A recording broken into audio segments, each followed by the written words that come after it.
Welcome to the Not Badger for the week ending October 8th, 2016.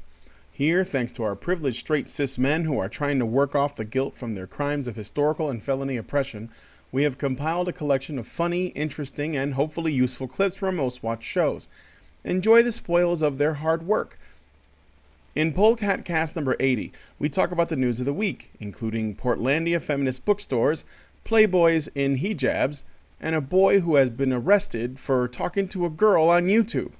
Clickbait? You'll have to listen to see for yourself. The entire time, this feminist bookstore skit was actually the most popular. They're the most popular characters on the whole show, like of all the characters they play. And it's mainly because the feminist characters are so ridiculous. I mean, they're offended by everything, and people find it funny. I mean, go ahead. Actually, Brian, I think I know why they didn't complain for the first 6 seasons. I mean, we're all pretty much aware that feminists don't really get humor that well, right? Mm-hmm. So maybe for the first 5 seasons of the show, they watch these sketches and they don't realize that they're being made fun of. That's what I was going to say. Okay.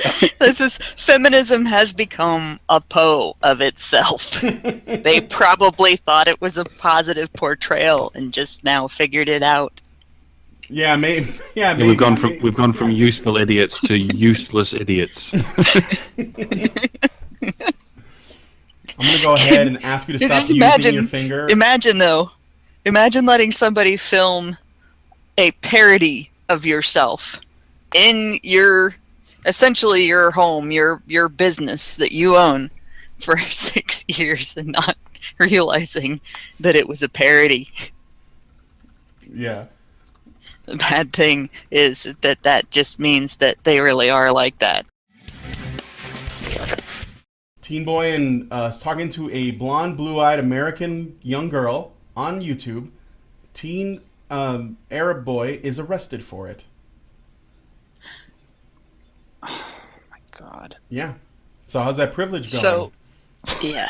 Am I gonna get in trouble with the public if I turn around and say that I've been told repeatedly that it's only women's sexuality that is repressed in Saudi Arabia? Well, well, go ahead, Mike. Go ahead. No, I was just going to say this is Max. what Playboy wants. Right after the Playboy article. Isn't it funny? This is something that you see happen in media, and I'm wondering, granted, Playboy is a pretty big empire, but, I mean, how old is Hugh Hefner? Oh, I don't know. He's all the old. He's over, like over He's older than 9,000. time itself. Father Time could probably remember when he was a little kid, sneaking looks at his father's Playboy magazines, right? I doubt he's running the show anymore. And No. Hugh Hefner's daughter, I believe, is running Playboy now, and she's a feminist. That was already. Yeah, that explains a lot. Then it was shortly after that they just said they were going to take all the nudes out. Well, that makes sense. I mean, growing up with Hugh Hefner as your dad, I mean, I can only imagine that would be the only outcome that she would end up being, unless she happens. I don't think so. No, I'm sure there were other outside influences because quite likely, just by the nature of the lifestyle that he had, Hefner had to have taught the lesson of, you deal with the consequences of what if you set them up, it's your job to knock them down. If you get set up and knocked down because you weren't watching, it's not just the other person's fault. And I know that's probably harsh to a lot of people. Sure. But I'll bet that she grew up with, at least from one angle, the message that it is your job to watch your back. But I will bet she also went to college because they had money.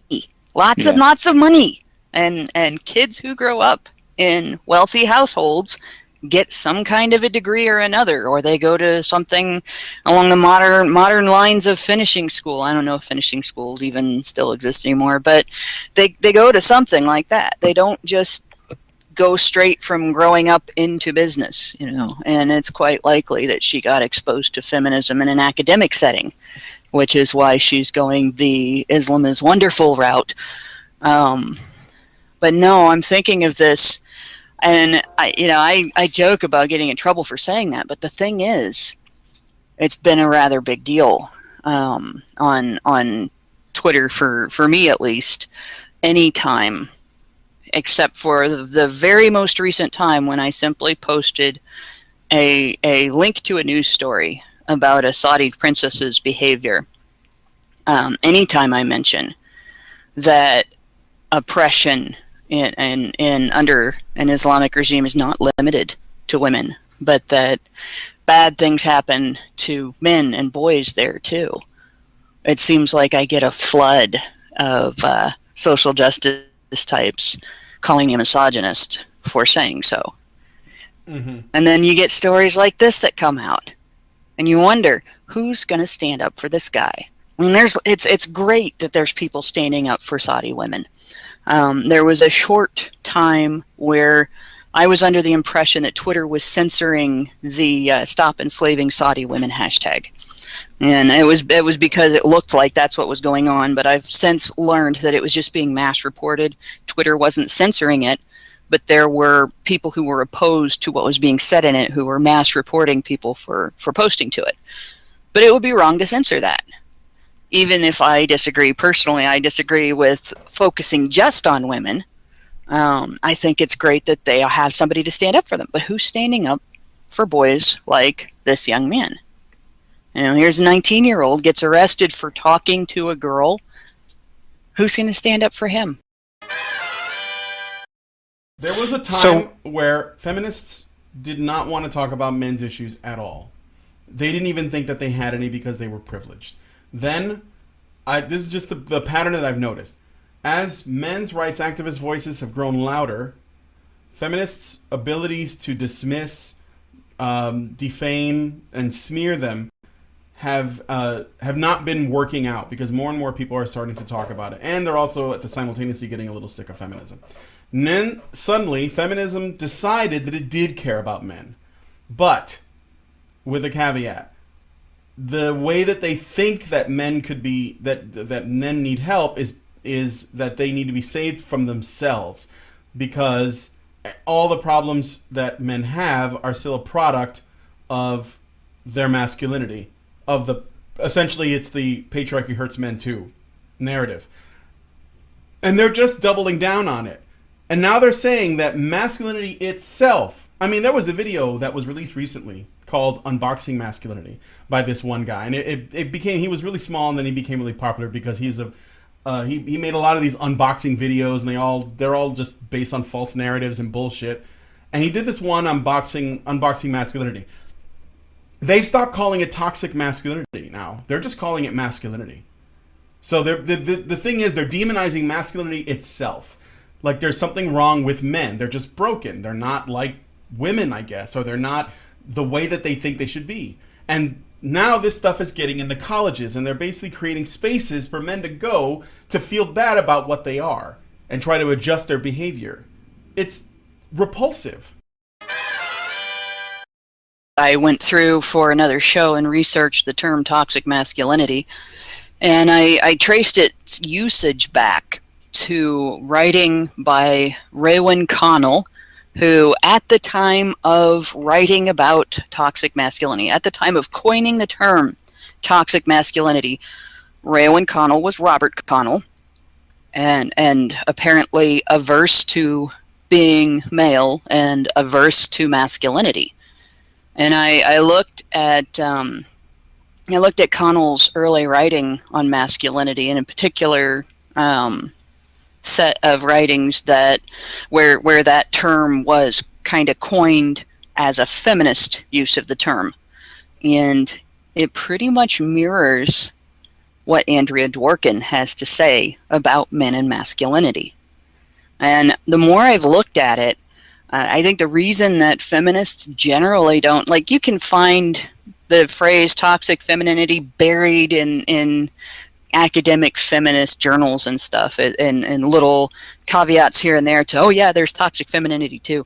And it's always things like, women do too much for other people, blah, blah, blah. Never really anything that's either uniquely feminism, related or feminine, or necessarily always toxic, but toxic masculinity seems to have been created specifically as feminism's, the feminist religion's version, I guess you could say, of original sin. Mm-hmm.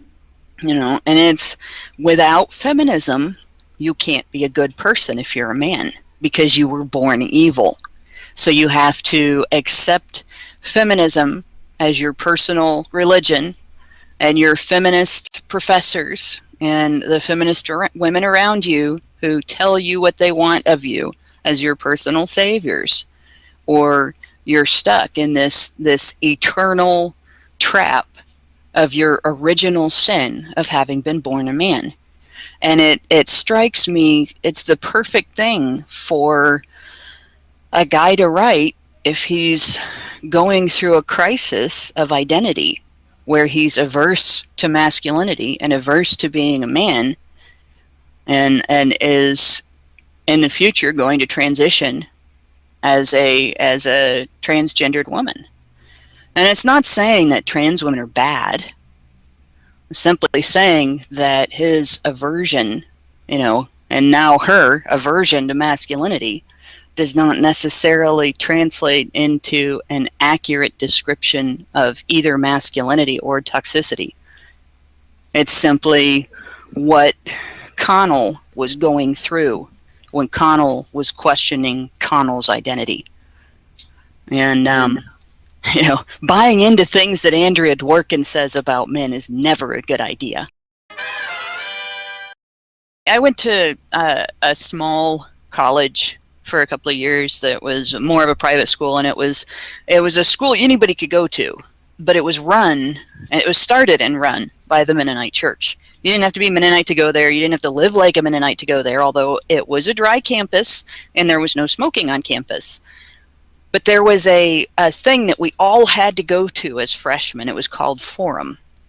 And you only went once a week, and it was for an hour, and you had to sign for attendance. And if you could miss a lot of them, but you had to go to a certain number of hours of it every year in order to be able to graduate, up to a certain number of years. And I think it was just freshmen and sophomores.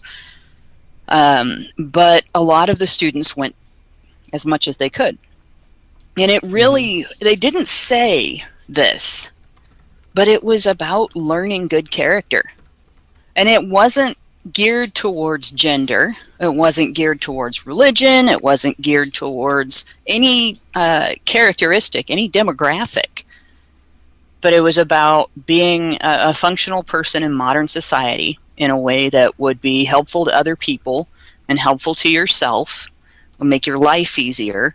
The things that I remember watching and listening to, every single one of them was about developing the characteristics and the habits as a person that were going to help you succeed in things that you wanted to do later in life, like having a better job or being part of a neighborhood without having everybody hate you for being there.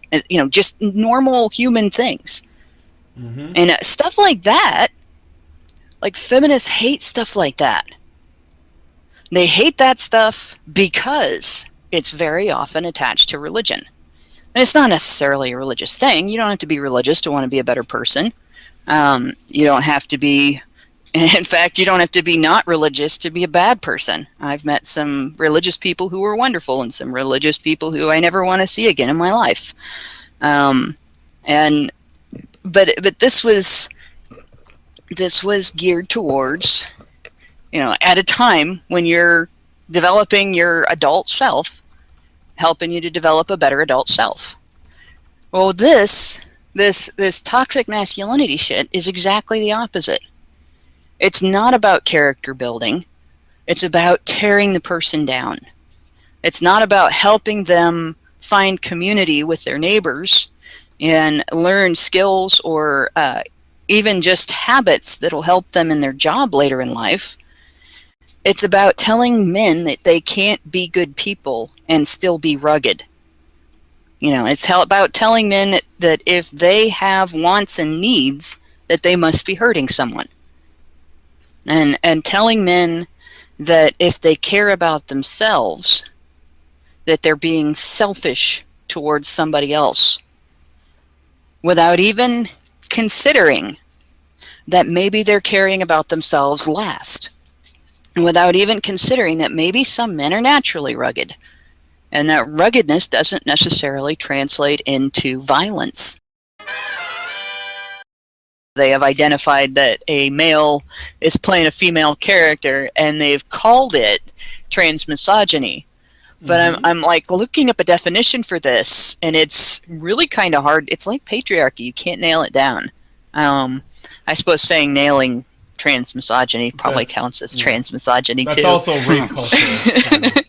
Yes, but like the top thing that comes up in Google says transmisogyny is an intersection of two forms of oppression that transgender women are subjected to: transphobia and misogyny.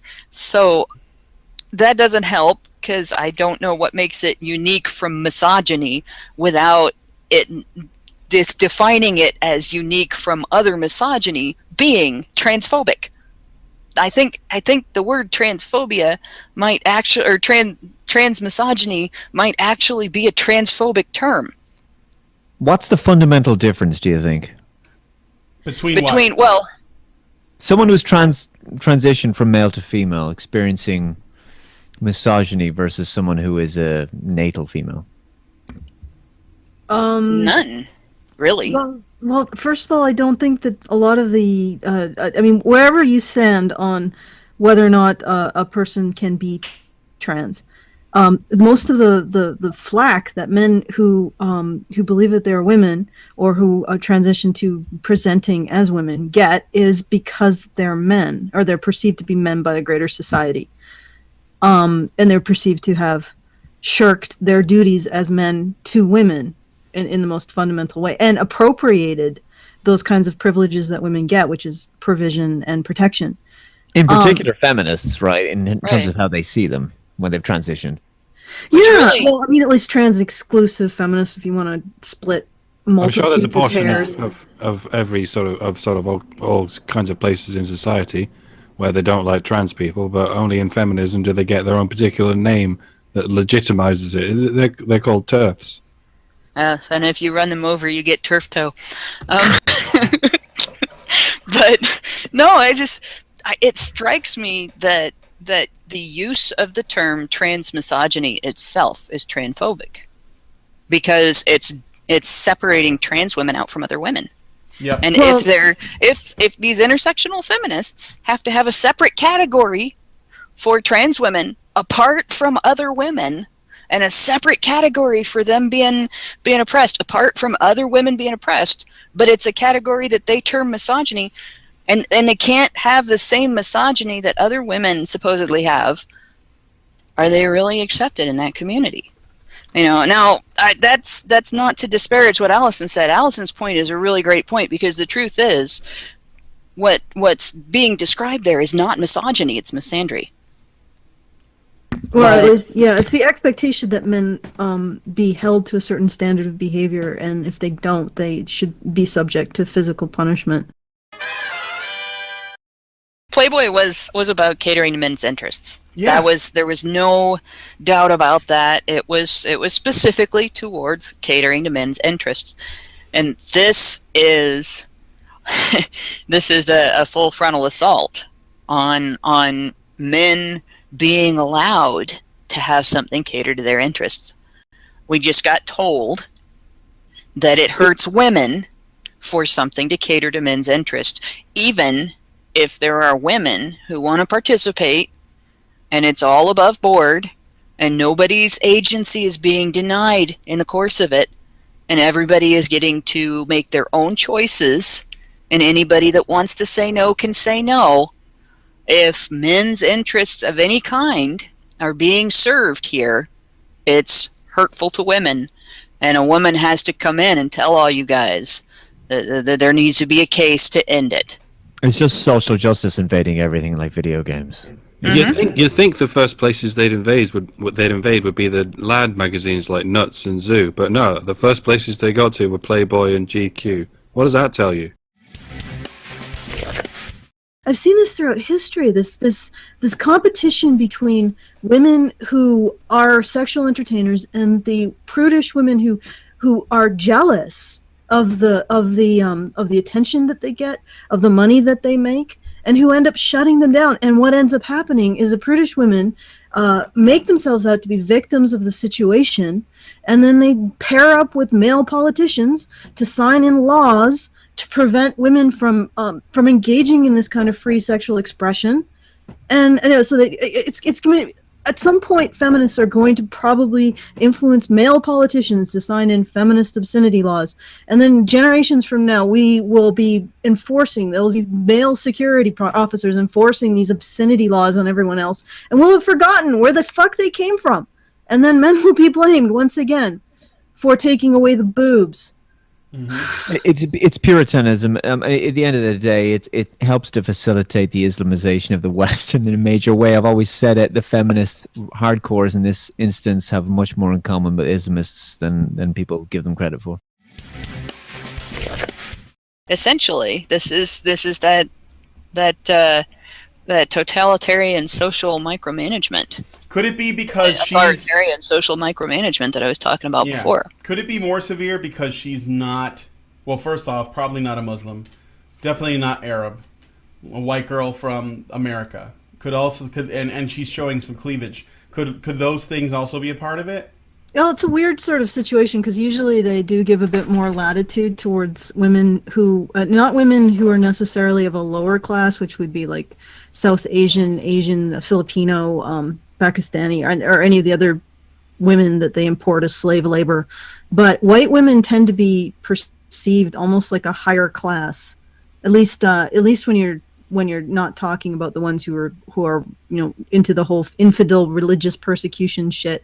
So they may give her, well, they have no jurisdiction over her. So what about him? Are they considering him to have committed a bigger crime because he spoke to somebody that they would consider an infidel, somebody that's a bad influence, basically, an outsider? Probably, from what I can, and this is just conjecture on my part, probably it would have been worse if he had talked to a Saudi woman or a Saudi girl, because then he would probably have been brought up on charges of, related to adultery. Okay. So it's sort of difficult to say, but yeah, he's fucked. So that strikes me as there being less protection of him and more protection of the female. Well, okay. And because of that, more restriction of the female in some ways. But he would have been the bad guy in the scenario if he'd have been talking to an unmarried Saudi woman? Well, she would also have been punished as well. Right, she'd have been punished as well. It's from what I've seen of the statistics, the only statistics that I've seen in terms of like stoning, since the 90s, they've recorded more men who have been victims of stoning than women. And just having listened to broadcasts about crime in the Middle East, through the BBC and also like local broadcasts when I was there, it tended to be like, for example, one example would be something that happened in Bahrain where a woman married a man. It was Afghanistan. A woman married a man, and who her father didn't approve of. So he got them charged. They both charged with adultery, basically, and she was in jail for 5 years. But she was able to see her family. So she was able to see her son. He was in jail for 10 years, and it was a jail where he couldn't see, he wasn't allowed visitation. And it's stuff like that. It's sort of subtle stuff like that makes me believe, and I have no statistics to base this on, that in general, they are just like us. They punish men more harshly than women. But I could be wrong. Like, I have no statistics to base that on. In our culture, we do have statistics that show that we punish women or less harshly than men. Now for Rant Zerker number 70. We try to answer reasonable questions for anti-SJWs, and we get leprosy from it. This is called Reasonable Questions for Anti-Social Justice Warriors, and right off the bat, the first thing that they're charging us with is being sort of prissy. Well, and just as unreasonable as they are. Well, Right. that's sort of Right. Which basically means that they're aware of how unreasonable they are. Except we don't want to actually silence them. We're not going into any government bodies and saying, "Hey, there's this place where there's too much freedom of speech. We got to get on that and stop it." Like, you can say we are histrionic or hysterical or prim or prissy or thin-skinned and high-strung as you want, but we're not using that as an excuse to say nobody can talk that we don't approve of. This guy's question is fucking retarded, and the reason is it's like, oh, do you realize that you're just having a reactionary position? It's like, well, no. What you've already done here is you've done something which all of you, or the good majority of these people do throughout this video, or one person I remember in particular, you've instantly called the position that people on the anti-social justice side have as all being reactionary. It's not. If you want to sort of look at it, that's basically saying like all you guys want to do. It's the 1950s argument again. It's you want to take everything backwards in time until this point. No, I have yet to meet anyone in this particular sphere here who really wants time to roll backwards. It seems to be no. We kind of want things to move forwards to a point of actual equality between people, allowing for merit. And that's pretty much it. And this is the funny thing that I love about these social justice types as well. It's they seem to have this mentality of progress for the sake of progress, and I've made this point to several of them by now. It's you will always live to be called a reactionary or conservative or right-wing or whatever it is by your children. Because you're going to get things to a point where you think nothing needs to be changed, and then someone's going to come along and they're going to throw all of these slurs at you, and then you're going to go, well, hang on, that doesn't apply because everything's perfect, or, because we don't need to change things. And then you'll know just why people laugh at you when you do that shit now. How do you define right-wing? Anti-SJWs often have an aversion to being labelled as right-wing. Yet they regularly defend the right and bash the left. Therefore, why is being labelled right-wing a bad thing to you? And Okay, alright, could you smug fuck? Okay, alright. Sorry, I apologize for calling you a fuck. Or smug. No, he is smug. There's a lot of smugness in this video. Smug. We defend the right to speak, and we attack the left for taking it away. Do you understand the conception there? It doesn't mean we agree with what the right has to say. It means that we believe they should have the right to say it. Rather than telling people you disagree with to drink bleach, wouldn't it be more productive for you to have an actual conversation about the issues you feel matter? Or is it just easier to do the bleach thing? What? Please look up The Joke is 10 Feet Above Your Head. You claim to be proponents of rational, logical, evidence-based argumentation. That's great. That's entirely laudable. But when I look at your online activity, when I look at, I don't know, for example, your Twitter feed, that's often not what I see. How do you reconcile this claim to be evidence-based and rational and logical against stuff like, oh, I was just trolling you, oh, I was just shitposting, or TLDR? What? You fucking what, mate? You want to fucking throw down, do you? No, seriously. Like, literally, why do they have 140 characters? You cannot write an academic thesis in 140 characters. You well know this. People do not have to be switched on and engaged at all times. That fucking simple. One joke that you make does not invalidate your entire life's work or the entirety of another point that you have made somewhere else. Okay, That's so fucking simple. Yeah. I enjoyed that. One other thing, Philip. You claim to be he's supposed to be one of these super rational, smart guys that everyone respects and looks up to. And you know that there's content out there that anti-SJWs have made. You can find it all over YouTube very easily, and you know who your opponents are. And you have not made one attempt. You have not made one attempt to look it up. That's why you're on here saying, but Twitter though. But people's be mean on Twitter though. Why is it you all's letting them talks like that?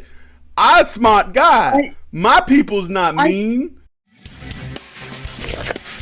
Are you aware that the ridiculous buzzwords you helped to popularize, like SJW and cuck and regressive, have all lost whatever meaning they once had, and only serve now as casual insults and pejoratives to derail any meaningful conversation? Oh yeah, you know what? No, I got it.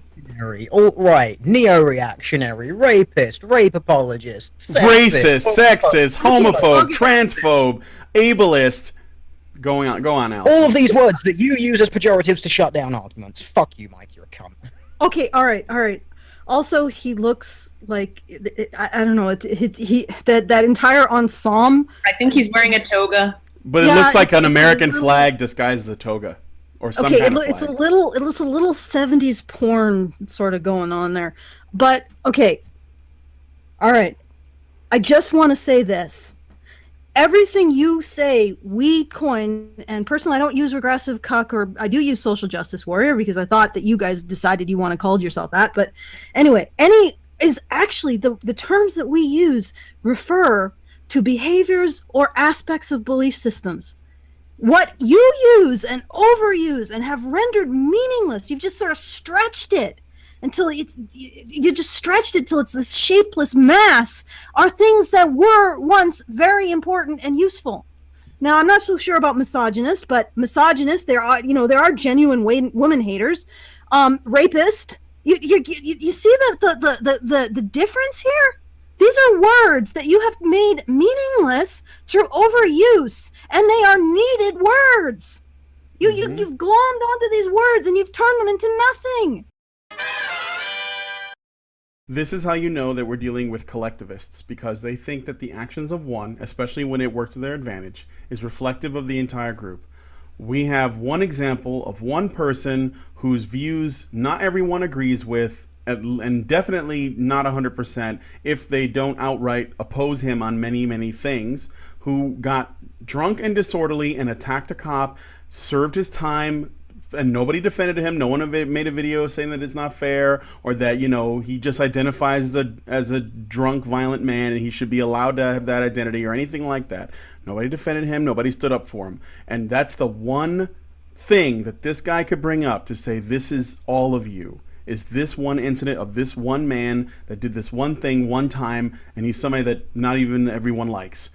And he only represents himself at the end of the day, because we see people as individuals for the most part. If they do something, that's on them. That doesn't mean that what they do reflects on us as a collective, because we don't see ourselves as a collective. Meanwhile, they have Allison Rapp, Hannibal the Victor, Sarah Nyberg, the girl, the feminist who wrote that book called The Beautiful Boy, the woman who tried Germaine Greer, the woman who tried to kill Andy Warhol.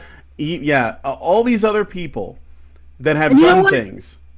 You know what? And are celebrated. And not only do they not distance themselves from these people, but they actually try to protect these people. Because the other thing is this: would Ralph be did Gamergate or Anti-Social Justice Warrior?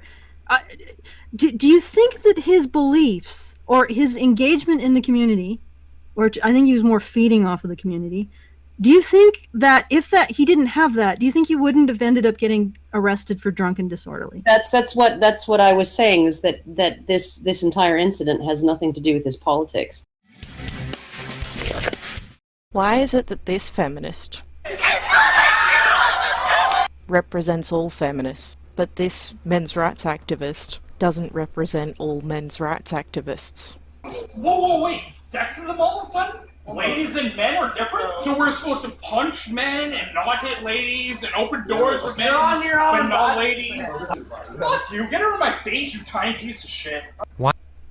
Who is that man? We don't know who that man is. No one knows who he is. If you can demonstrate that he's a men's rights activist, go ahead, but no one actually knows who the fuck he is. This is a non-point. You found someone and just you've done the same thing that feminists always do. You found someone and just attached a label to them and been like, "Oh, that's Jim over there." No, it isn't. Fucking prove it.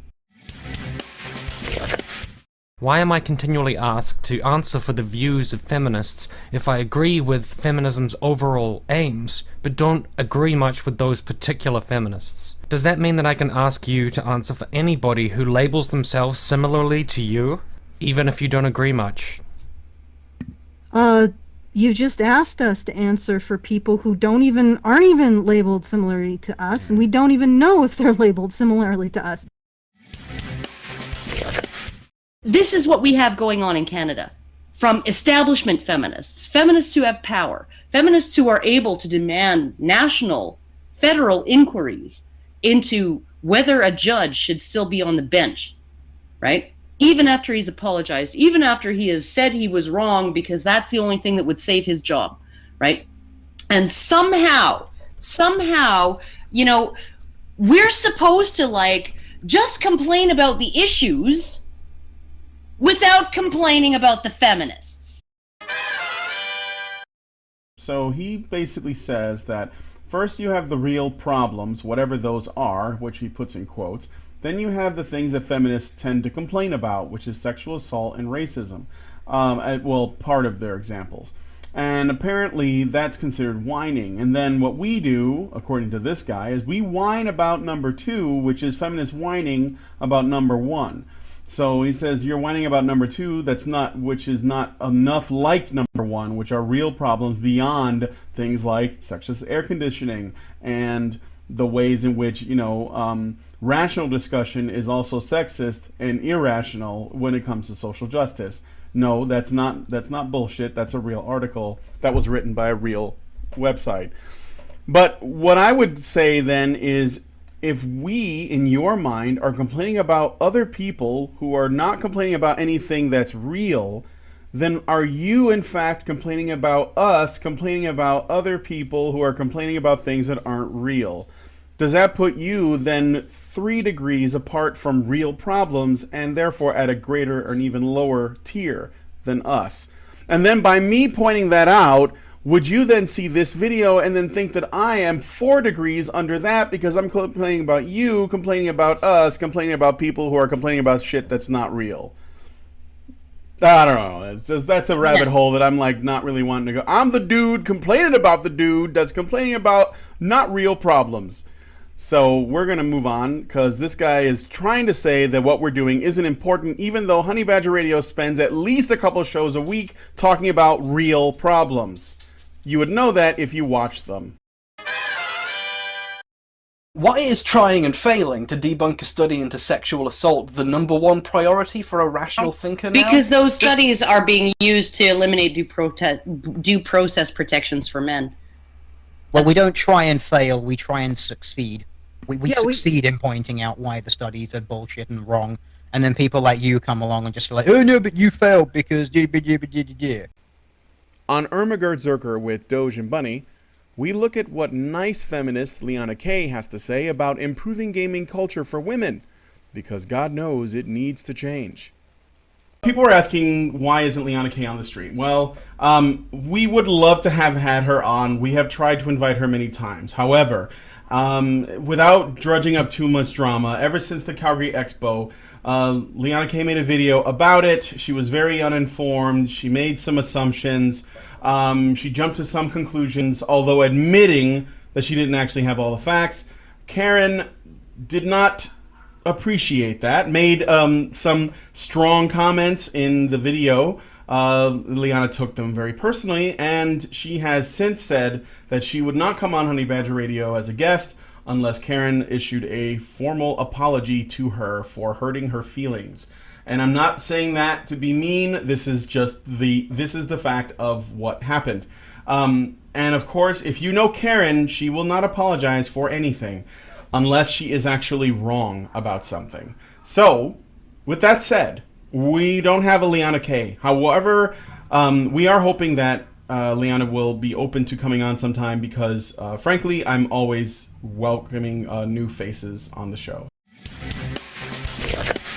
It's very hard to convince someone to treat others like human beings when they themselves don't feel like they're being treated like a human being. Holy shit. Holy shit. All right. She actually just said that gamers need to be encouraged to treat other people like human beings.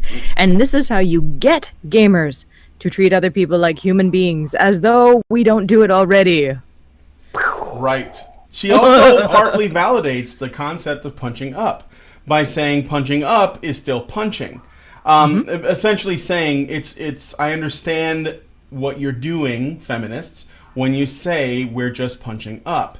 Mhm. And that she's saying that even if you think that you're punching up and that's a good thing by default, you're still punching. But the thing is, though, Liana, is that maybe the whole concept of punching up or down is wrong, first off, which is something that you confess to. But maybe the idea that feminists are, in your mind, punching up at all, in any context, anywhere, is also wrong. Thank you. Because- Whenever you say punch up or punch down, you are assuming levels of privilege, which is hierarchy, and you have bought the bullshit. She's betraying her internal narrative here by saying there is anything about gaming that is worthy of protest. Really? Mm-hmm. Really? This is her perspective, that there is something wrong with gaming. And no matter how she tries to spin it, no matter how many apologies she makes for it, and no matter how many times she tries to say, guys, you gotta work with the gamers. I'm a gamer. Come on. Yeah. The implication is still, no, gaming needs to change. Well, fuck you, really? No, gaming does not need to change. Exactly. So, and that is where I come from. So my perspective, and within the first 3 minutes of her video, she displayed that underlying premise of, I accept that gaming needs to change for the betterment of society, in which case I know which side I'm on and I know where the punctuation mark is. It doesn't mean I'm not going to listen to her. Right. But it means no matter how pretty her words are, I know what is behind it. Exactly. I mean, when I saw, the reason why I chose this video is because I saw the title, 10 Ways to Make Gaming Culture Better for Women. And I was like, Yep. wait, what? How? Why? Why the fuck would I do that? Yes. I mean, we already have women that are playing games in the gaming culture. Why don't we ask them why they're here if it's not good What does for better them? for women mean? What does better for women mean? Are we going to turn, Call of Duty into Candy Crush now? Because going by the demographics, that would be the way we'd go. The thing is, gamers don't want to be seen that way. They don't want to be seen as the oppressors and the rapists and the sexists and the misogynists and all that shit. But they also don't want to be seen as weaklings that don't have, that need like special care and attention. They just want to be left alone for the most part. And like, she starts out the equation just fine, because earlier on in the video she starts off the equation going, gamers don't want to be told what to do, but she doesn't balance the equation by saying they also don't want to be told what they are. Later she talks about how much more harassment women get. I know. It's kind of like interesting because you just literally ignored that when people think of a situation in which someone is being bullied, it is almost always, in every circumstance, men. That doesn't mean women don't get bullied. It does happen.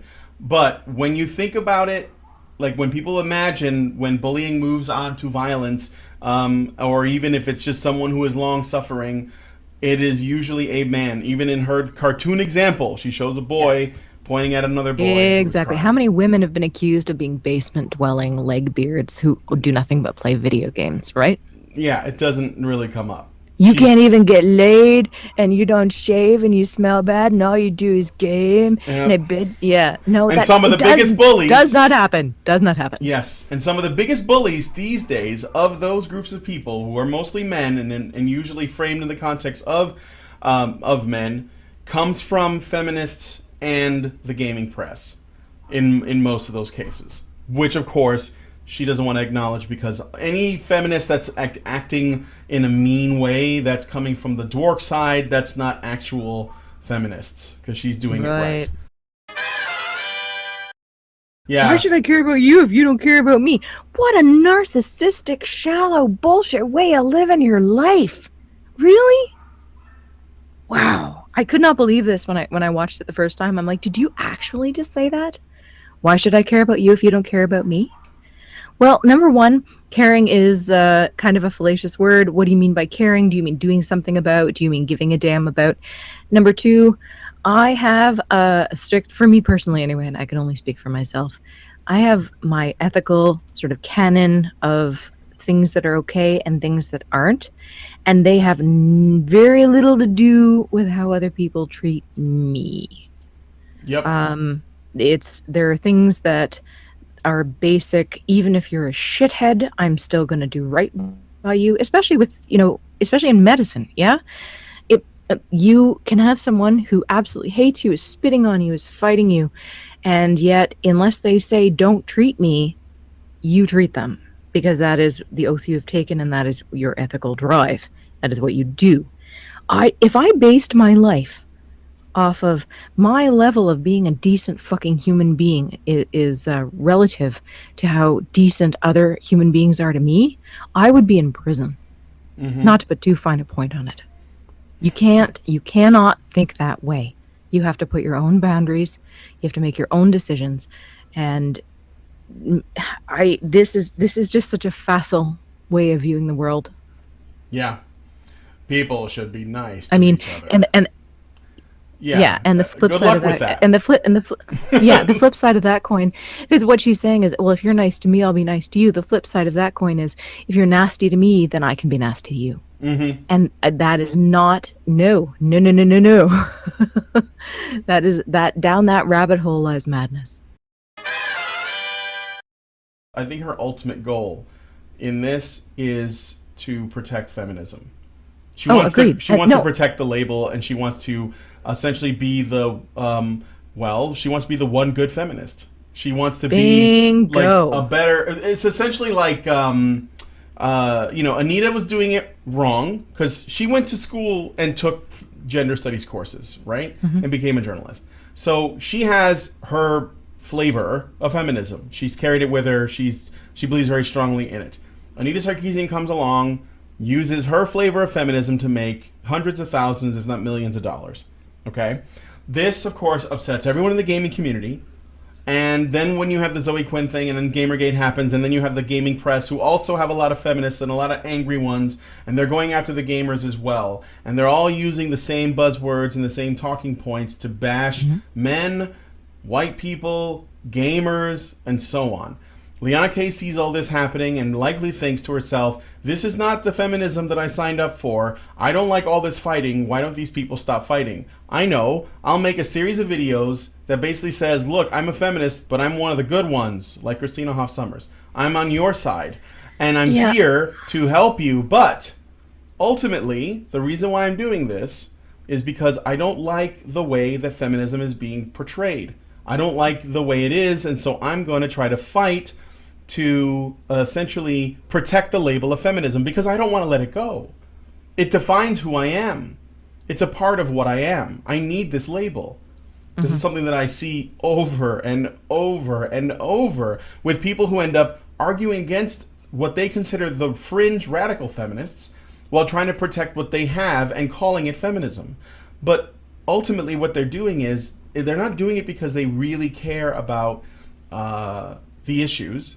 The issues are secondary. What's most important is that whatever it is we do while we're fighting for women's issues, I want the good part of that everyone can get on board with to be called feminism. Because that's what I've chosen.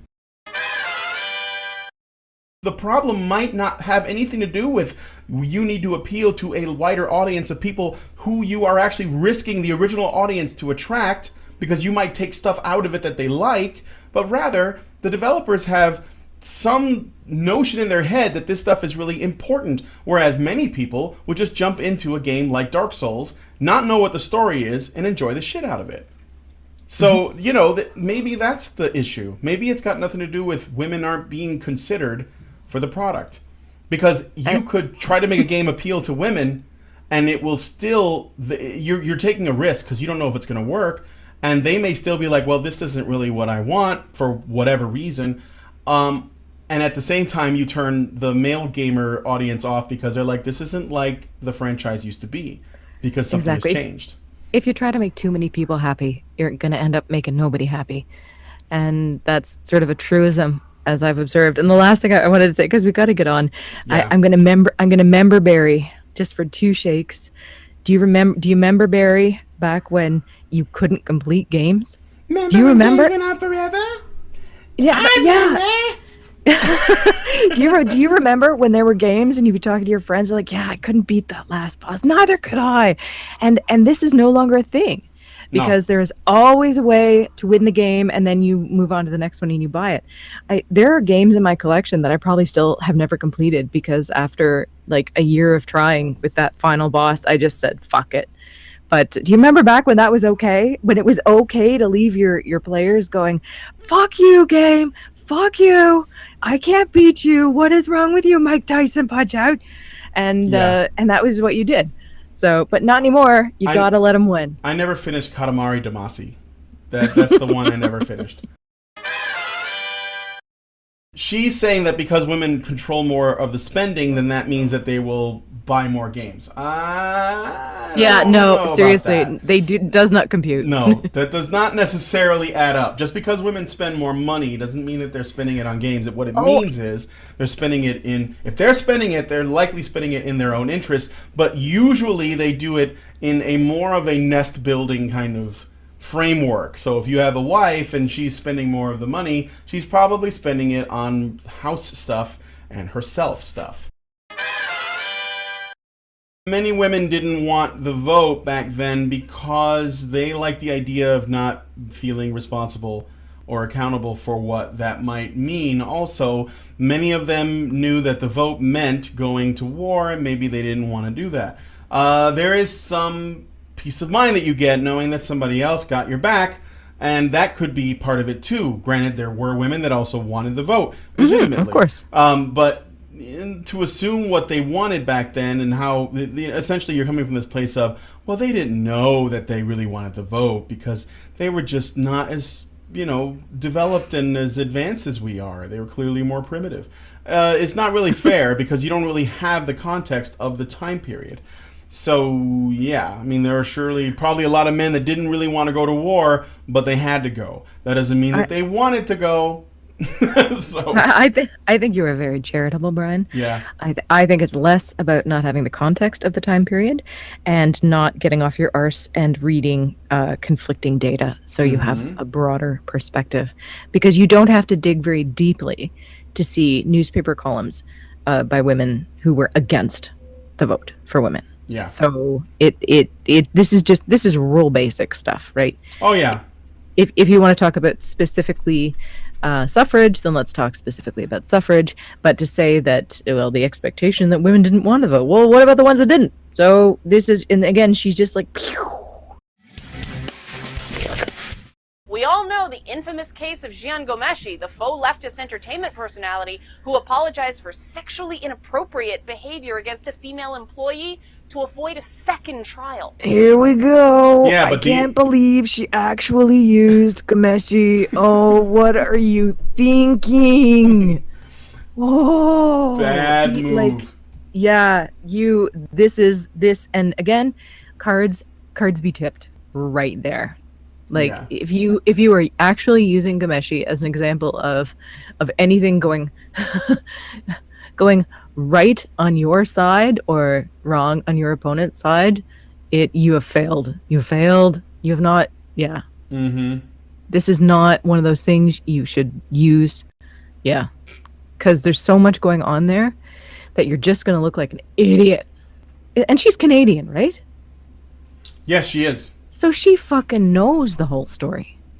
This isn't like some Texan who might not know. No. If she chose to follow it very closely, then yes, she should know the whole story. But it did take. By the way, guys, if you don't know the Jian Ghomeshi case, the best way to follow it would be to go to Diana Davison, Feminism LOL. She did a whole series on the Jian Ghomeshi case, very detailed. She goes through it very well. We also did a show on it too. I don't remember when it was though, but I'm sure that there is a Honey Badger show about Jian Gomeshi's case. Mm-hmm. And basically it's like this. He was accused of sexual battery and all kinds of shit by some movie star from the TV show Trailer Park Boys and some other woman. And it turned out that all of these accusations were bullshit because those women knew that he was into some freaky, like, kind of violent sexual stuff, and they were also into it, and they also wanted to be fucked in the ass and all kinds of stuff like that. So they were into it. This was consensual. The only thing is that basically they got burned because he got tired of fucking them while choking them out or whatever it is they were into, and they were mad and decided they wanted to take him to prison. and it did not work. But here's the reason why featuring Ghomeshi in this way is a huge fail right off the top. Because the reality is that we don't know what Ghomeshi did or did not do, but we do fucking know what his accusers did and did not do, because it came out in court with huge amounts of evidence. If you don't mind me getting a little squishy with you for a second. Let's get squishy. It is, thank you. It doesn't happen to me often.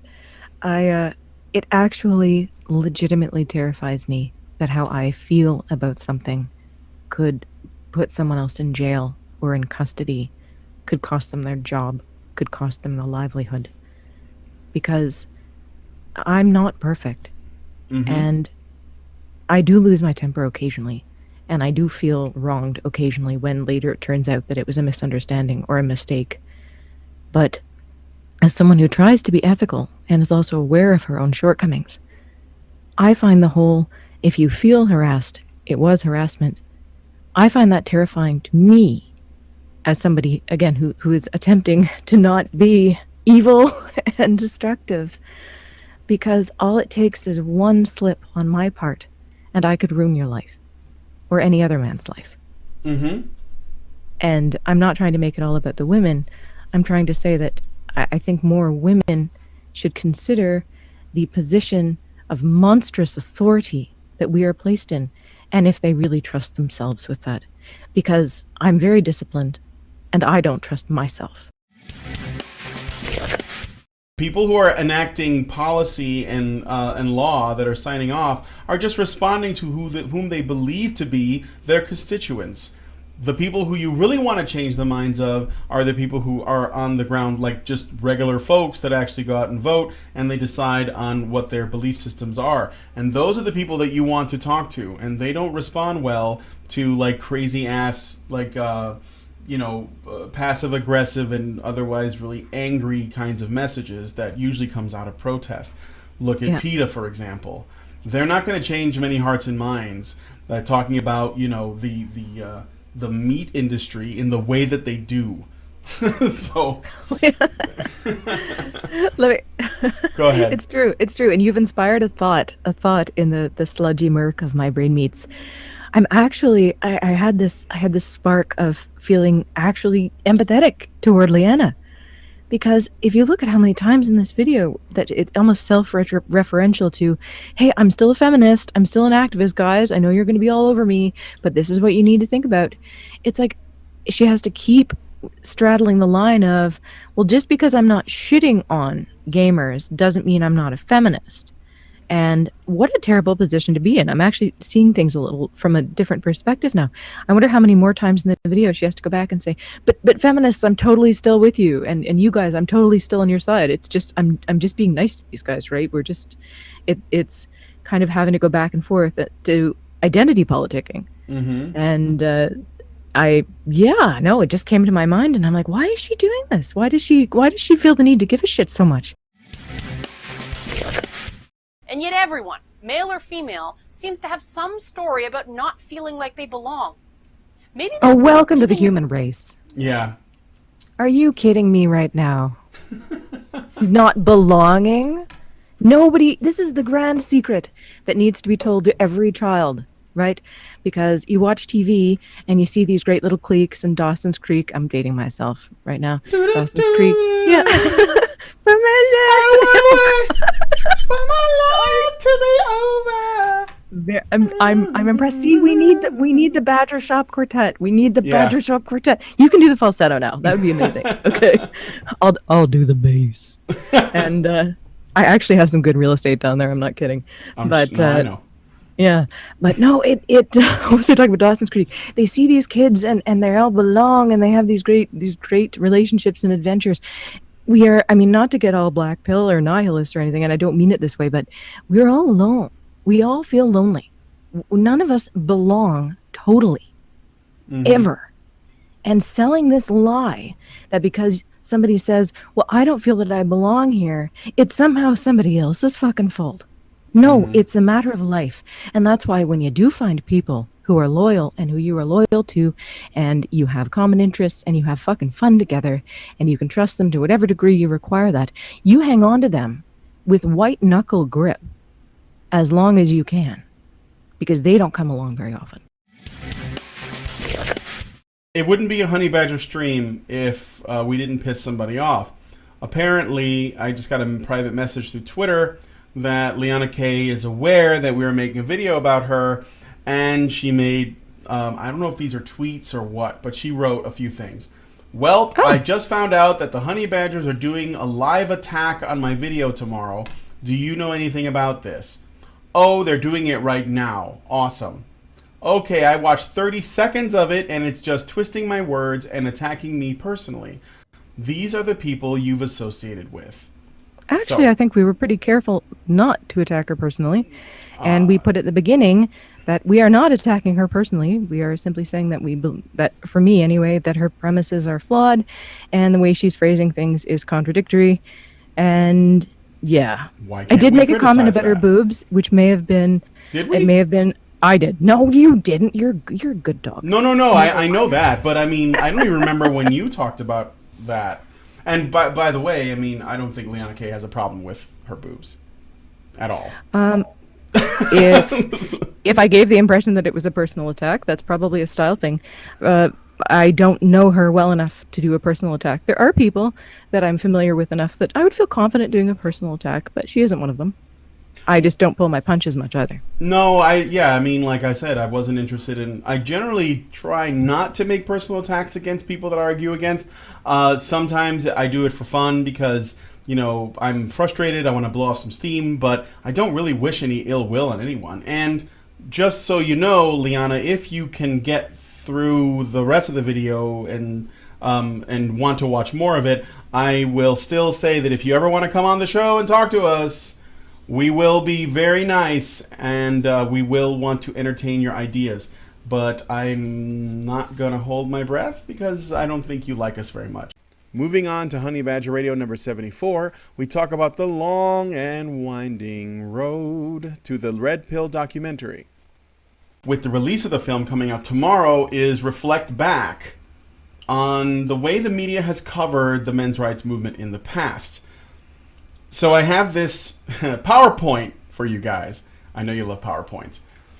And first, before I start this, I have to give a very, very, very hearty thanks to Dr. O, who compiled all of this incredible information and studies regarding media coverage of the MRM. So for my co-panelists who are here, if there is something that you want to stop and talk about, just sort of chime in, and I will, take a pause in the reading to discuss it. So, let us begin. Is the media biased for or against the men's rights issues? Background. Many anti-feminists and single-issue or broad strokes men's rights activists consider the mainstream media to be biased against their causes. Is the mainstream media biased against men's issues? Well, the methods. Mainstream news sites in the UK, US, and Canada were interrogated for news articles on men's rights related issues. This review mainstream news sources. Tabloid journalism and middle market news sources will be excluded. The websites for the media sources listed below were searched for the phrase men's rights, or MRA, using the Google Advanced application. Identified articles were screened and categorized as either positive, negative, feminist thesis, or neutral by one reviewer. And that one reviewer is Dr. O. Results and discussion. Let's move on. A systematic review of mainstream media articles was carried out to assess bias in coverage related to men's rights activists and men's issues. We performed advanced Google searches with keywords men's rights and MRA in non-tabloid media sources to identify relevant articles. Using only hits from the first page of the Google search results, we identified 111 relevant articles in 16 media outlets discussing events or topics related to men's issues and the men's rights movement. 39 articles from the UK, 55 from the US, and 17 articles from Canada. A total of 52 articles were classified as negative with regards to portrayal or support of men's issues or the men's movement. A total of 20 were classed as positive, and 21 were considered to have provided neutral coverage. Some articles appeared to present a balanced appraisal of the men's movement, but were judged to uphold a feminist bias. Apparently, back in the 80s, there was a lot more positive reception of men's rights activism. And I'm reminded of Warren Farrell's public appearances on talk shows. He would come on quite a few times when he would make books, and you can find clips of him on like Phil Donahue, and I think it was mainly on Phil Donahue, but he may have been on other talk shows where he discusses his books and they talk about men's issues openly. It didn't appear that it was that much of a big deal back then. When you compare it to now, the beast is completely different.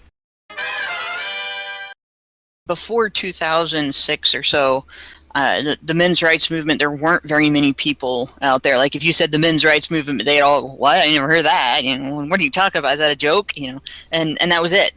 And I think what really kind of spurred a huge amount of growth in the men's rights movement after like 2006, 2007, somewhere in there, was the start of Reddit's men's rights subreddit.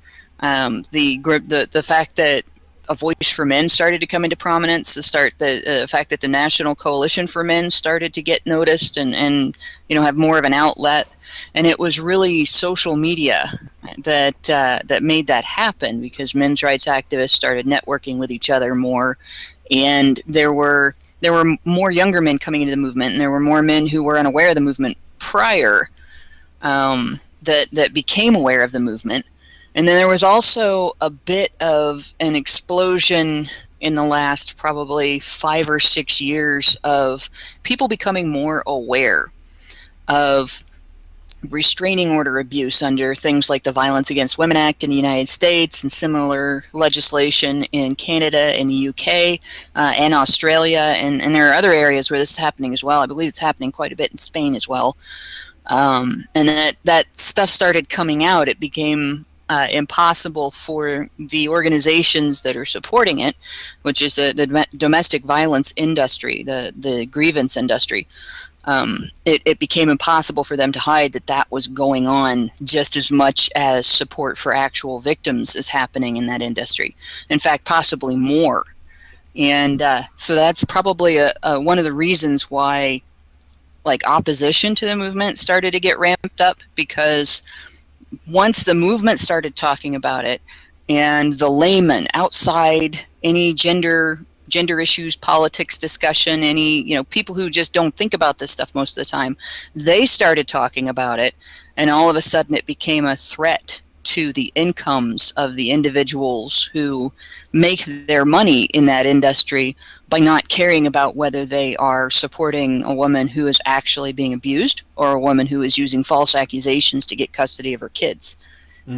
So that's part of why this has happened. It's not the whole story at all, but that is a large part of why a lot of this opposition has occurred, and it's also a large reason why some more neutral journalists have started to take an interest in the movement.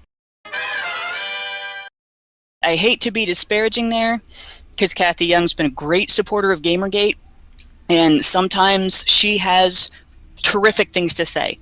She can be really, really on point when it comes to the fact that boys are mistreated in education. She can be as on point as Christina Hoff Sommers can with a lot of those issues, but she's still got that gynocentric attitude toward gender issues discussion, where it's a woman's prerogative to define gender issues, and how dare the men start defining their issues for themselves without women's permission. And I think that's a bit of a problem. That wouldn't lead me, and even Christina Hoff Sommers has a little bit of that. It wouldn't lead me to discount everything they say at all. In fact, I very highly value their contributions to the movement. I wish sometimes that they would give credit when they repeat things that Warren Farrell said, but it's great that they're getting the message out there. And I think part of the reason that women are needed in the movement is when Warren Farrell says it, everybody's like, oh, yeah, no, whatever. And then when a woman says it, everybody's like, oh, hey, I never thought of that. That's important. And it shouldn't be that way, but because it is, we've got to make those statements. Overall, 111 articles were identified in our searches through various mainstream publications from the US, the UK, and Canada. Of articles were 47% of articles were categorized as negatively biased towards men's issues or the men's rights movement, 57% of which were published in the US, and a further 18% were categorized as having a feminist bias. Thus, 65 of identified articles had a negative or feminist bias coverage of men's issues or the men's rights movement. 21% of identified articles had neutral coverage of men's issues, and the remaining 20% of articles provided positive coverage. Of the 20 articles with a positive coverage of men's issues for the men's movement, 7 were published prior to 2005. 5 were identified in the Washington Post archives.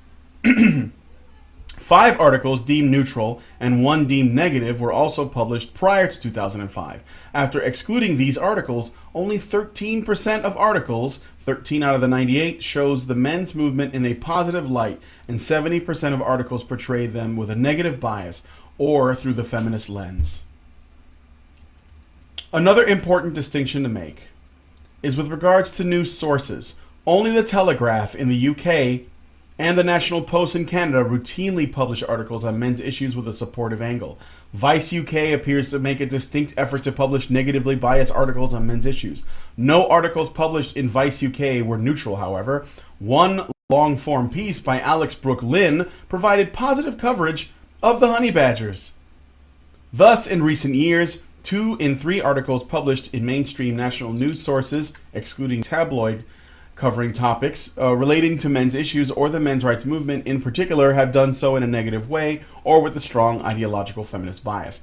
1 in 5 such articles broached a topic in a neutral manner, and only 1 in 8 articles, predominantly published in 2 papers only, the Telegraph and the National Post, and often by the same journalists, will cover men's issues in a positive light.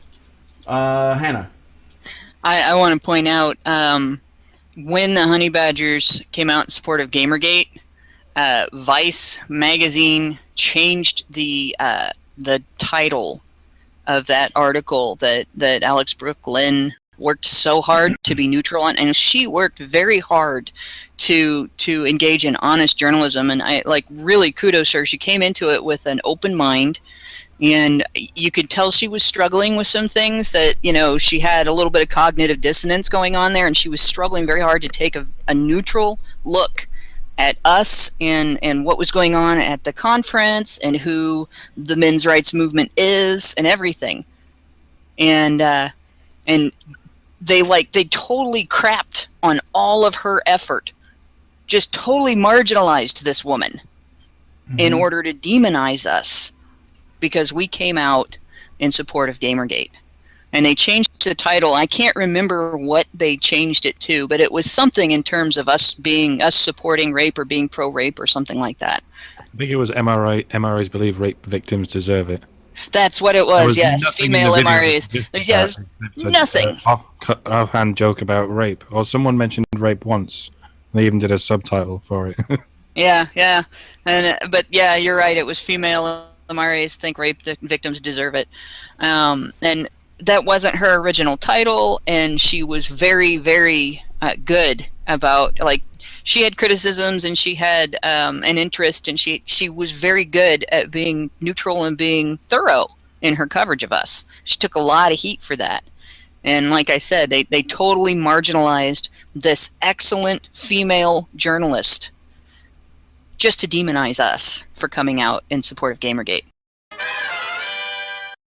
People are going to start supporting, if not the movement itself, the changes that we advocate. Even if we don't get a lot of people coming out in the future going, yes, I'm a men's rights activist, what we might get is a lot of people coming out and saying, if we've got this law, and this law is in place to protect a human right, Like, say you have a human right to bodily autonomy. You have a human right to say, no, I'm not going to have sex with this person.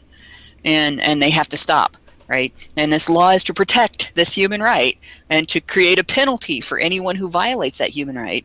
That there's no reason why that law should only focus on protecting one gender or only focus on punishing one gender for violating that right. Because it's a human right.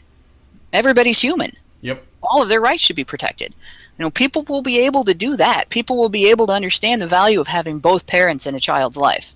And it won't necessarily for everybody be about the damage it does to a parent when the person they care about most in the world, their child, is ripped away from them and they lose that connection. You know, they won't necessarily care as much about that as they care about the effect on the child. When the person that child trusts and depends on and looks up to and cares about is ripped away from the child, and how much that hurts the child. You know, that's going to be the angle I think a lot of people look at this from and say, well, you can't do that. You can't do that to a kid just because the parent in question is male. You wouldn't do that because the parent in question is female. Why would you do it because the parent in question is male? Mm-hmm. You know, so I think that's where it's gonna end up becoming something that feminists can't control. You know, they're not going to be able to control this forever because people are going to see the effects and they're going to want to do something about it. And they're not going to want to be told, well, men are bad, you can't help them. So the feminists came to her and they said, we'll give you money to film this thing. Don't worry about it. Don't fundraise it. We'll take care of it. But we want to be involved with making it. And she said, no thanks. I'm going to do this on my own.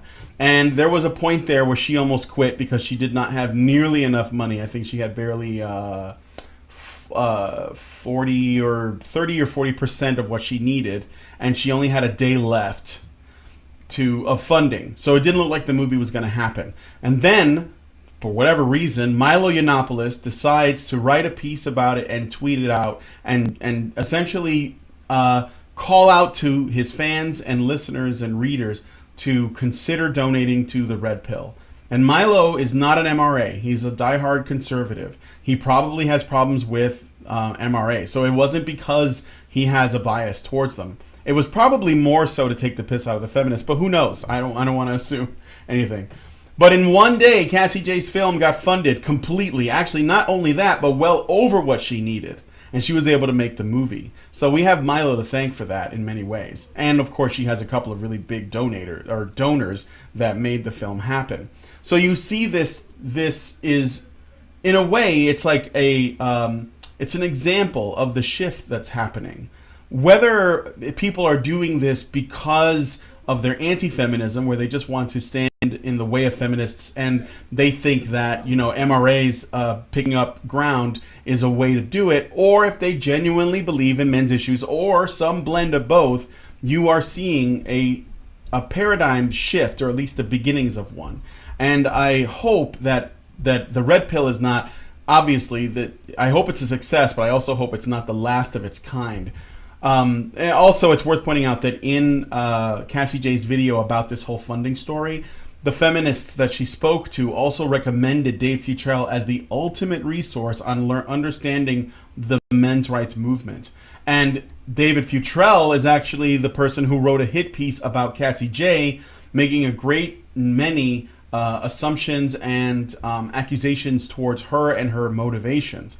They accused her of being an MRA, of being funded by MRAs, of them being behind the Red Pill, and so on. But the fact is, Cassie J didn't have any special interest groups involved with making the movie. In fact, if most of the people who donated to the Red Pill post Milo's tweet are to be considered, most of them probably aren't MRAs, but they also probably aren't fans of feminists. Finally, we have Fireside Chat number 47, where we talk with our special guest, Nick Goroff, also known as Wizard of Cause. A similar thing happened in the beer world, which once I got fully out of politics, I just sort of fell into beer. Oh, wait. How did it happen in the beer world? Tell me about that. Oh, well, okay, well, I mean, there's an article up at The Rationalist called Free Speech is a Raging Bitch. And it's funny because in that, we found within, like, the brewery world, the different, like, reactions to the sort of shit that comes down. So I cited 3 breweries in particular. and those were Clown Shoes, which is out of Massachusetts. They make really good beer. Brewdog, which is a UK-based brewery, and Flying Dog, which is stateside. So the most egregious one, and the example of why you never capitulate, never apologize to the perpetual, was with Flying Dog. Because for a while they had, I think the beer was called Justice for Punks. I don't even know what kind it was. But part of their marketing campaign was the two brewers, who I believe they're Scots, but bearded men, they went full drag, looking like red light district prostitutes. They stood in this window and the neon sign read, "Don't make us do this." And that was their advertising campaign. That offended the living fuck out of the trans rights LGBTQIA alphabet soup set.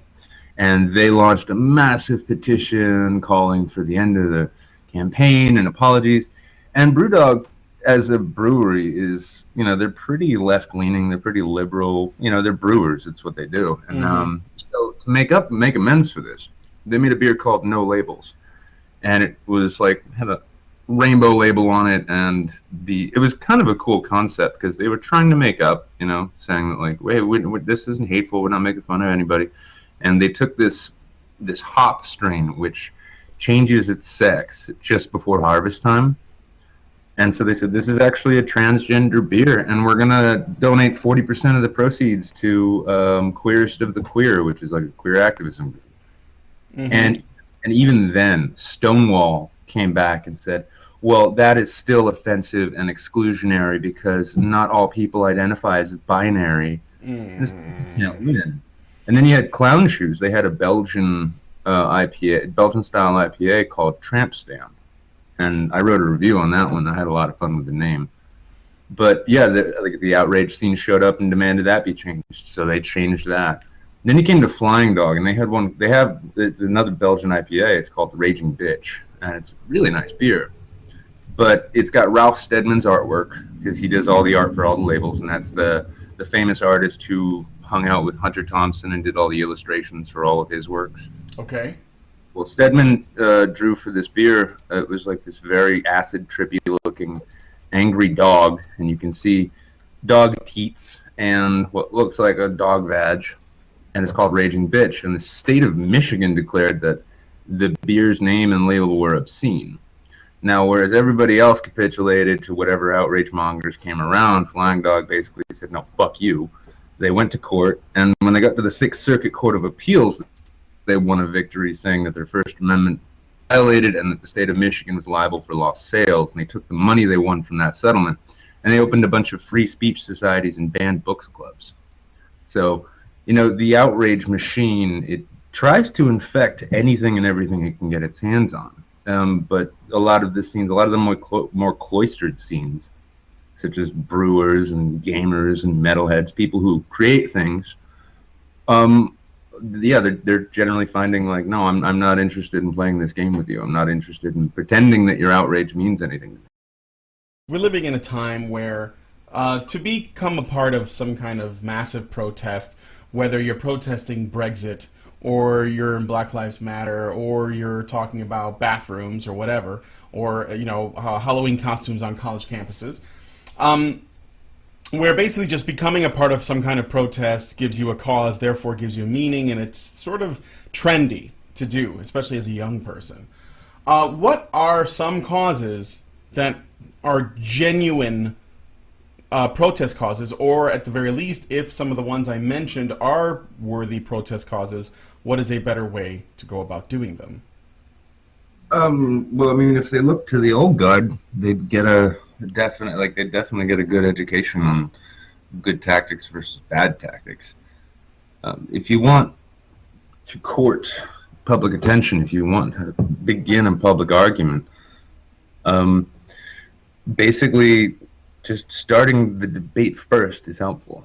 And, I think when it comes down to legitimate causes, one of the heartbreaking things for me as a liberal is to see, even electorally, issues about income inequality, right? Issues about corporate influence and private influences on government.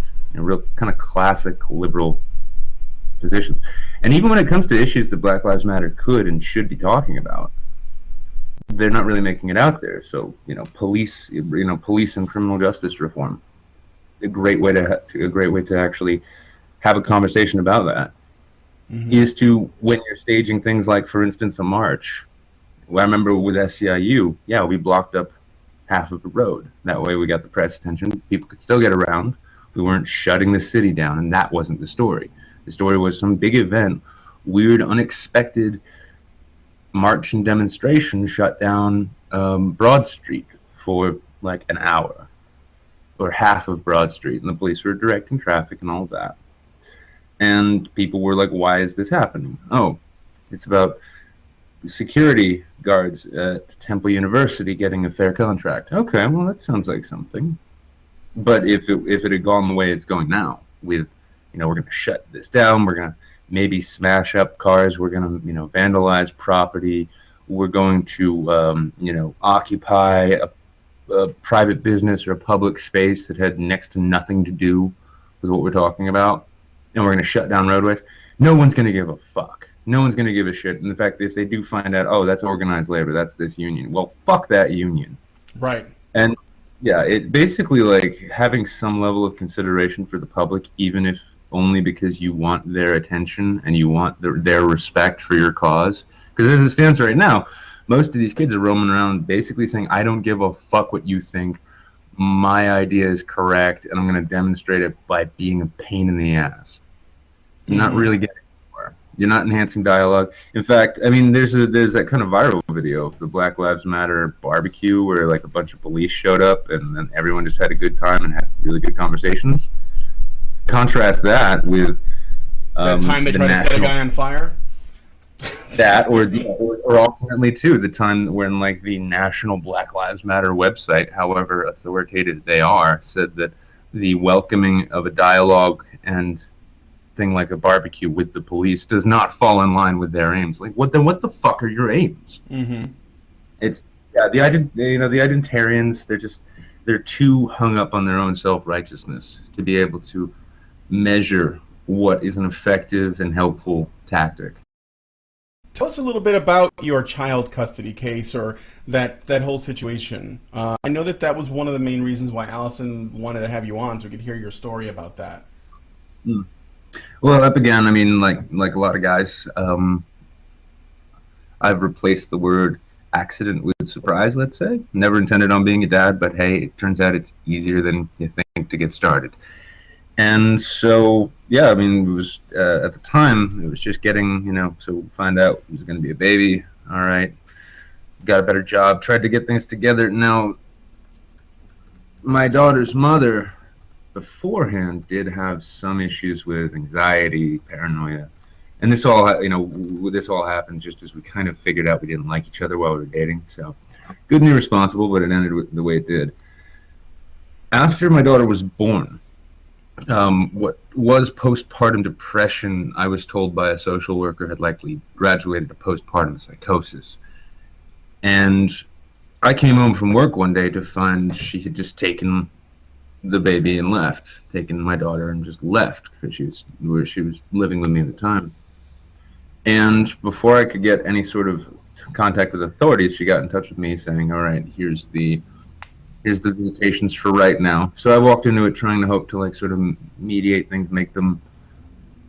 try to make them run as smooth as possible while we work towards getting back to better, at least. And how old was your daughter at this time? Oh, she was just freshly born. She was newly born. She was about 4 or 5 months. Yeah, 4 or 5 months. Mm-hmm. Well, one day I'm going to pick up my daughter, and as I'm driving up, because I wasn't really given any specific times, and I get a call like, "Are you coming to pick up your daughter?" I was like, "Yeah, okay, I'll be right up." As I'm driving up, I come to this 4-way intersection, and I see her car coming the other way. So she pulls over, I pull over behind her, and I start talking to her, and she says that she needs $200 for a hair appointment or I can't see my daughter. And I've already paid her $150 that week in child support. I'm like, I don't have it. She gives me this line about, well, you can't see your daughter until you give me the money I want. And I tell her that she can't do that. And she says she can do what she wants. We go back and forth. I tell her that she's acting like a bitch. She says, "Oh, I'm a bitch, huh?" And then she rolls her window up, drives down to this road construction area, flags over the officer who's doing the flagging. And then I come pulling up, and he waves me over while he's talking with her, and he lets her go and comes up and says, "Did you just threaten her with a gun?" And I said, "What?" "No." Yeah, and I'm like, he's like, "You didn't just threaten her and that child with a gun?" I'm like, "That's my daughter. She's refusing me visitation. You can search me in my car if you want. There's no gun here." He's like, "Well, you're going to have to go down to family court and sort this out." So turns out that day she went down and filed for a restraining order, saying that I'd threatened her and my daughter with a gun. I didn't know at the time, because I'd studied criminal justice and some constitutional law, so I had it in my mind that, okay, well, if I'm being accused of criminal threatening, she's going to have to prove that beyond a reasonable doubt. I didn't know it was going through family court, which, as we know, it's not a criminal court, it's a court of equity. And that means that rather than the burden of proof being beyond a reasonable doubt, it's preponderance of evidence. Does this argument sound like it could have happened? And then I found out later about what the court's really about. But so that got the ball rolling. I went to my hearing. She turned on crocodile tears and said that and her statement in court was completely different than her statement on the affidavit. But yeah, she said I threatened her and my daughter with a gun and that I was dangerous and this and that. The judge didn't even look at me when it was my turn. It was a 15-minute hearing. She basically got like about 10 minutes worth of talking, and then he just kind of like, after he's done and listening to her, he turned kind of like, doesn't look at me, but he's like going, "What do you have to say about this?" And I say, "Well, it's a bold-faced lie. At the time she was claiming, I offered the police to come and search my car, and I didn't have anything, and this is part of her postpartum mental illness." I get the full order, so the sheriff's deputies come, and I've got a 1-year restraining order. They searched through my entire house. They took what firearms I owned. They took a fucking samurai sword, and apparently they were empowered to take my kitchen knives if they wanted. And we went about that, and then so that also came with a visitation and support order that she had come up with on top of her own head, and that was, I got 5.5 to 6 hours the first 3 Wednesdays of the month, and then 6 hours every other Saturday. Made no sense. Also didn't work with the work schedule, but we went through that. She pulled that order out in August, and my daughter was born in May. Went through and just dealt with it, trying to find a way around it and trying to find a lawyer who would take a case. And then in that time, I also started learning how it was that these bogus restraining orders are able to come out. So then in February, I believe it was February, I was moving out of my apartment to move out of town. I had my daughter for one of those 6-hour visitations. When I picked her up that morning, her mother said that she wanted me to sign my rights away so that her boyfriend at the time could adopt and they could move to Florida. And this is, keep in mind, all of these drop-offs and pickups are being done in the police station. So I just take my daughter for the day. I come back. She's like, "What do you say?" And I just shook my head like, "No, I'm not going to do that." And so she then, as I'm walking out, she lingers behind. She goes to the police and says that I violated the order by calling her a skeezy skank. And that night, 6 cruisers and a paddy wagon showed up to my house while I'm moving the last of my shit out. And I get arrested on the spot. So, like, I go down to the door. I'm on the 2nd floor. I see them all pulling up. I'm not sure what's going on. I'm thinking some shit's going down in the neighborhood. So I peek out, and the hallway, they're down on the 1st floor at the door, and I see them. They wave me down. They're like, "Are you Nicholas Goroff?" I'm like, "Yes." And they're like, "Did you have contact with your ex today?" I'm like, "Well, I picked up and dropped my kid off, and that's it." "Did you call her a skeezy skank?" And I'm like, "No. Those aren't really words that I use." He's like, "Well..." So 90s. Yeah, well, she's like, they're like, "Well, she's claimed that you had contact with her and that you called her that, so I'm going to need you to place your hands behind your back." What? Yeah, so they arrest me on the spot for violation of the restraining order. Now, here's the thing, because it's technically a domestic violence restraining order, which is what all domestic orders like that are, technically. So they're leading me out to the paddy wagon, and I say, "All right, well, how long is it going to take until I can post a bond?" And they're like, "Oh, you don't get to post bail until you've been arraigned." I'm like, "Why?" It's like, "Oh, it's domestic violence restraining order, so you don't get out until you've seen a judge." Like, wow, okay, so I'm being denied bail while I'm being arrested on accusation. When I got to the station, the cops too. I want to make it clear that the cops are very sympathetic because they have to do this on a routine basis. Right. and I'm more than sure that most police are aware of how fucked up all this is.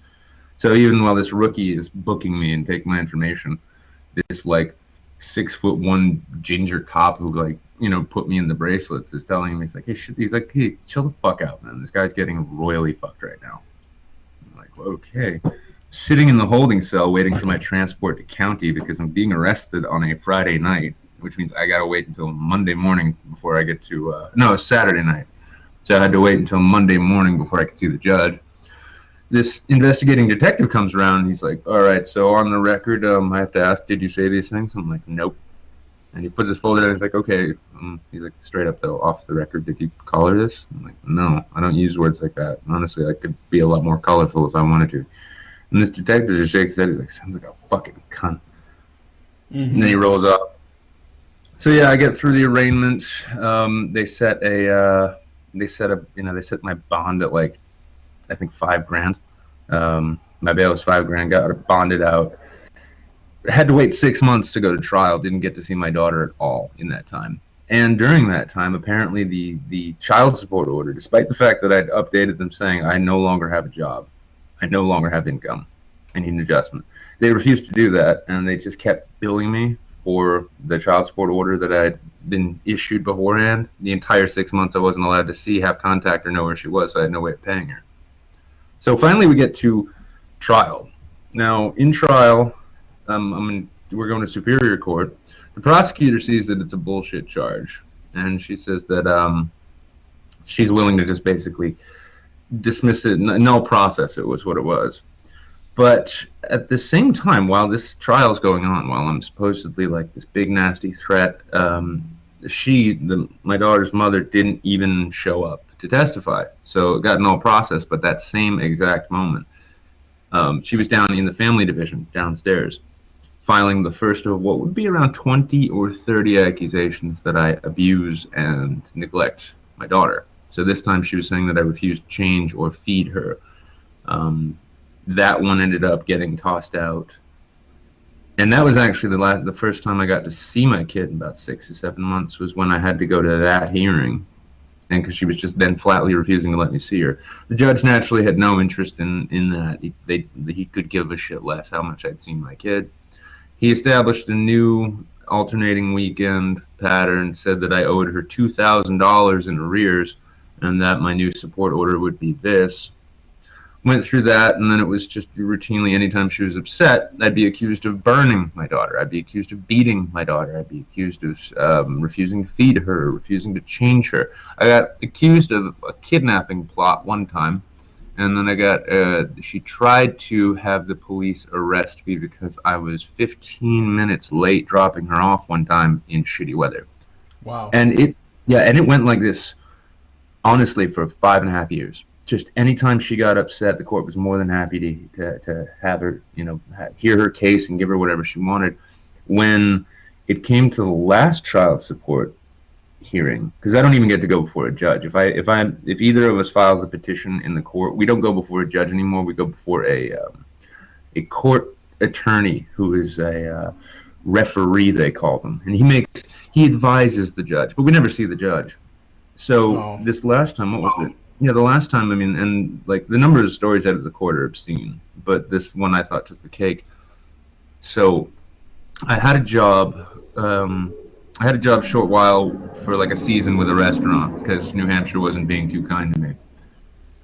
And I was working there. They gave me a support order based on $12.50 an hour, roughly 35, 40 hours a week. That job dried up because the season ended for it. I left, ended up getting a job on campaign, the last political campaign I worked. And that one, I began it in I want to say late spring, early summer, and went and filed with the court saying, I have new income, I need a new child support order. And they've told me many times, you need to change your career. You need to go get a regular job. So this time I took this job. They scheduled the support hearing for November 6th, the day after the election, knowing that my job would dry up. So I show up then after waiting months and months and months to actually get the hearing. I show up in this room with this guy, Dana Zucker, who in previous hearings had said, oh, well, in the 70s when I was in law school, I had no problem getting a steady job to support myself. I'm like, yes, I'm an ex-union organizer with a criminal record in a down economy. I'm not exactly the most apt candidate. Anyway, so I give him the documents and information. He's like, well, do you have another job now? And I'm like, I've lined up a part-time retail job at minimum wage at this beer shop until I figure out my next move. He comes back saying that I'm intentionally underemployed. He invokes case precedent regarding a doctor who closed up their own private practice just to fuck his ex-wife out of alimony payments, and he uses that as a citation. And I'm put on the hook. I'm getting minimum wage, $7.50 at, I think it was 25 hours a week at the time. They said that I owed for a $12.50 an hour, 40-hour a week job. When I appealed that to the Supreme Court, that was also when I really did find out that the Supreme Court has no interest in addressing these issues because nobody wants to touch family law. And that in the 1970s, at the height of the feminist revolution, at least in New Hampshire, one of the first acts of the feminized legislature was to cede oversight authority of the family courts to the judiciary exclusively. So the Supreme Court is the state Supreme Court is the only body that New Hampshire family courts can be held accountable to. And in order to get them to take anything up, you need to be appealing a case. And I did that myself.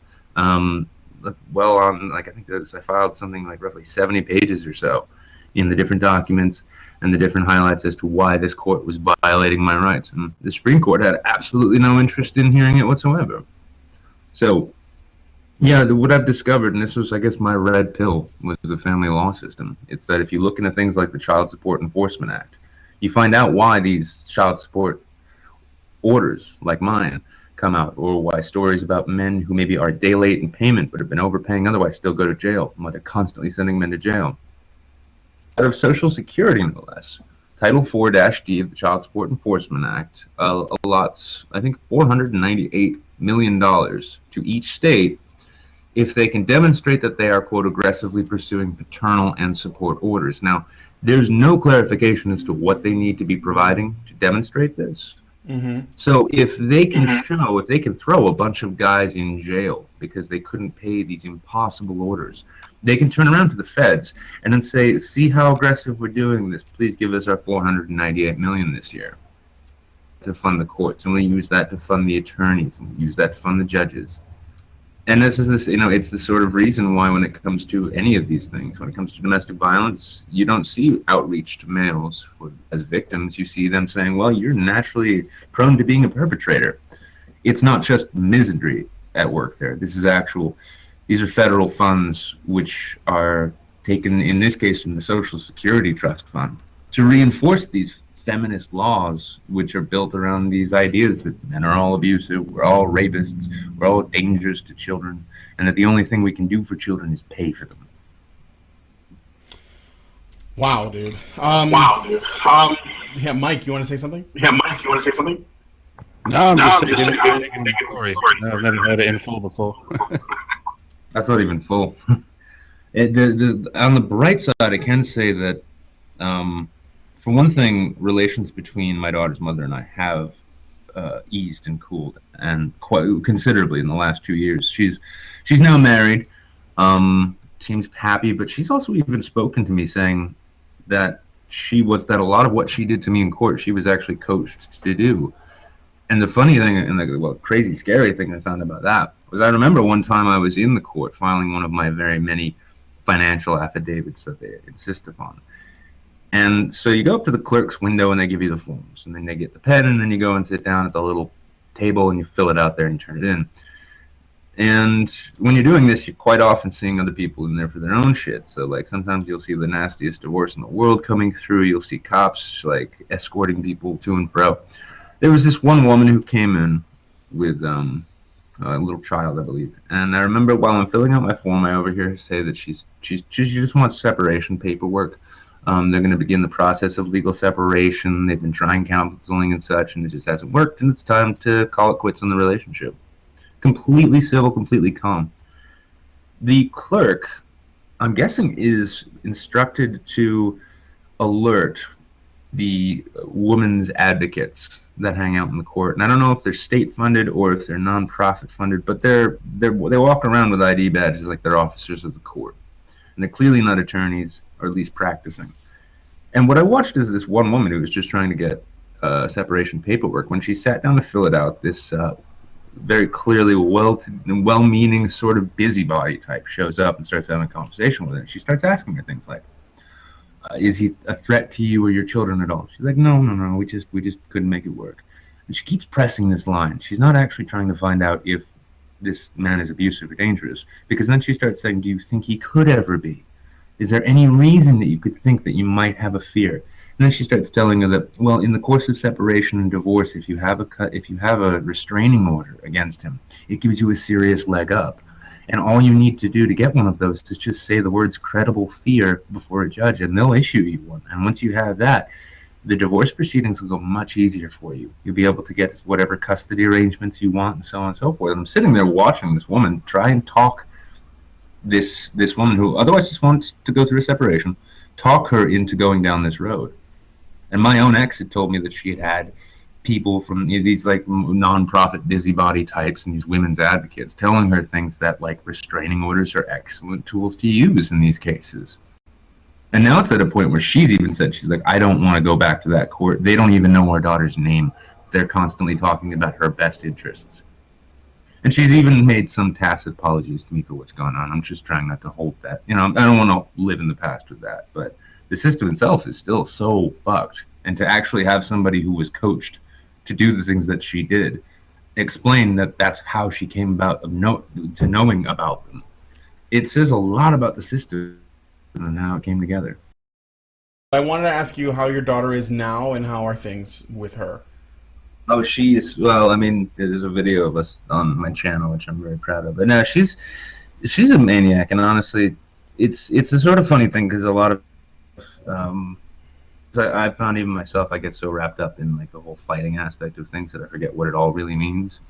That kid is basically the one. She's the one person who's actually taught me about what it means to be a strong individual and to endure hardships and go through because it's worth it. And as far as her life has been one series of dramatic upheavals after another. I mean, she's moved from house to house. She had for several years a family with 2 stepbrothers and a guy who was going to be her stepfather, and then that all got blown up because of craziness and drama. But she's resilient. Mm-hmm. But because on the one hand, it's like she's not, she doesn't get to have the stable childhood that a lot of people, that everybody hopes for their kid. But she's coming out of it to the point where like she's still smiling. She's still a peppy, happy, just genuinely happy kid, and she's got some serious insight. I mean, her mother and her stepmother, because her mother married another woman, they're talking about moving to California next year. And instead of trying to force my arm, I actually got outreach. Like, she reached out to me and said, "This is what we're thinking. We think you'd like. We think you'd like it there too, because we know you hate New Hampshire. And Quinn's the only reason for being here, so we'd like you to think about it." And I was talking to my daughter about that, and she said this thing that, like, I have never had my feels hit so hard, because she says, I'm like, yeah, well, yeah, I just moved in here, but if you move to California, I'll probably move too, because where you go, I go. She's like, but you just got this place, and this place is awesome, and you like it, so you don't have to move all the way out there. You'll still live in my heart. And I'm like, what the? Oh, God. Learn this stuff, kid. Good God. And I'm like, no, kid, where I go, you go. And she's, despite her life being all big and fucked up, she's grown up to be tough, and she's grown up to be fair-minded too. Mm-hmm. And yeah, I mean, that's what matters most. It's, I'll go through hell and back again for her however many times it takes, as long as she's good. And I think she also has a lot to do with her mother chilling out, because now being 8 years old, she's not 3 or 4, so yeah, she can recognize when she hasn't seen her dad for a while, and she can tell her mom things like, "You're being mean, I want to see my dad." So it's one thing to fight against your ex, the person that you were with, and that your relationship failed, but it's another thing to like fight that battle with your child. And there are some fucking shitty women out there, and I'm genuinely surprised that after all the shit I've gone through, that that's not the case with her mother, and I'm actually rather grateful for that. We hope you enjoyed this clip show. If there was a clip from these shows you think we should have shown, please leave a comment on the video and include a timestamp. Thank you, and Badger on.